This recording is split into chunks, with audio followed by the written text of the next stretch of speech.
قرآن کچھ اور کہہ رہا ہے، میری زندگی کچھ اور چل رہی ہے۔ میں نے سود کو حلال کیا، قرآن سود کو حرام کہہ رہا ہے۔ بہت کان کھول کر ایک مسئلہ سن لیں، خدا کے واسطے چند ٹھیکروں کے خاطر اپنے ایمان کا سودا نہ کریں۔ ایک مسلمہ مسئلہ ہے۔ حضرت مفتی صاحب دامت برکاتہم العالیہ یہاں تشریف لاتے رہتے ہیں، آپ حضرت مفتی صاحب سے یا یہاں علماء کرام موجود ہیں، آپ ان سے مسئلہ معلوم کر لیں۔ شریعت کے کسی حرام مسئلے کو حلال سمجھنے والا ایمان سے نکل جاتا ہے، وہ چاہے قاسم نام رہے، محمد نام رہے، فلاں نام رہے، اس کی داڑھی باقی رہے، اس کی ٹوپی باقی رہے، اس کا کرتا باقی رہے، اس کا پجامہ باقی رہے، سارے مسئلے ہیں، لیکن قلب سے ایمان نکل جاتا ہے۔ انہی مسائل میں اگر کسی نے سود کو حلال سمجھ کر لیا، ایک تو یہ ہے کہ سود کو حرام سمجھ رہا ہے، ٹھیک ہے وہ کھا رہا ہے، لیکن حرام سمجھ کر، گناہ یہ بھی ہے اور بہت بڑا گناہ، بہت بڑا گناہ، بہت بڑا گناہ، جس پر قرآن نے یوں کہا، اللہ کہہ رہا ہے کہ جو سود کھاتا ہے وہ میرے مقابلے پر اترا ہے، مجھ سے لڑ رہا ہے، اور اللہ سے لڑنے والا کامیاب نہیں ہوتا۔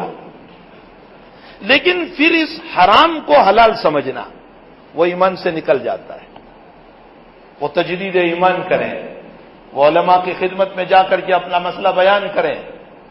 کہ میرے دل میں یہ بات ہے، آیا میں ایمان پر رہا یا نہیں رہا، میں اسلام پر رہا یا نہیں رہا۔ تو قرآن کریم ایک ایسی کتاب ہے جس سے وابستہ ہونے پر ہماری زندگیاں بنتی ہیں اور جس سے دور ہونے پر ہماری زندگیاں بگڑتی ہیں۔ اسی میں جو قرآن کریم نے معاشرت کی زندگی عطا فرمائی، معاشرت کی، تم اپنی گھریلو زندگی کیسے گزارو گے،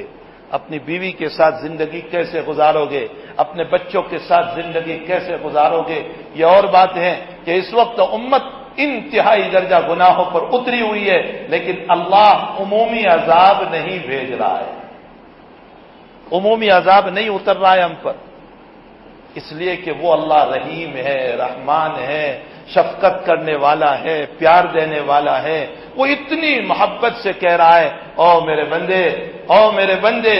تو نے اپنے کانوں کو گائنوں سے بھرا، میرے جوانوں کی زندگیوں کو دیکھ لیجئے، گائنوں سے بھری ہوئی ہے، ایئر فون لگے ہوئے ہیں، اور افسوس اس بات کا ہے کہ صبح اٹھتے ہی پہلے اللہ کو یاد نہیں کرتا، اپنا موبائل کھول کر واٹس ایپ دیکھتا۔